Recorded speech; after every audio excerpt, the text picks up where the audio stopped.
Tired of running to the bank every time you need to deposit a check? Let's ditch the hassle and set up Autodeposit with Scotiabank. First, grab your phone and open the Scotiabank mobile app. Make sure you're already logged in with your password or fingerprint ID. Once you're in, look for the More option, usually located at the bottom right corner of your screen. Tap it. Now, in the More menu, scroll down until you see Manage Autodeposit and tap on that option.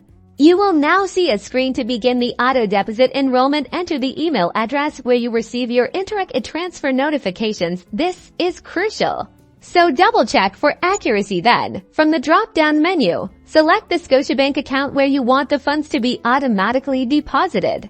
Review all the information to ensure everything is correct before tapping Confirm. You should then see a confirmation message stating that Autodeposit is now set up. Easy as that. From now on, whenever someone sends you an Interact transfer to the email address you registered, the funds will automatically be deposited into your selected Scotiabank account. No need to answer security questions. And that's it. You've successfully set up Autodeposit with Scotiabank, saving yourself time and effort. Simplify your finances, and be sure to like and subscribe for more helpful tips.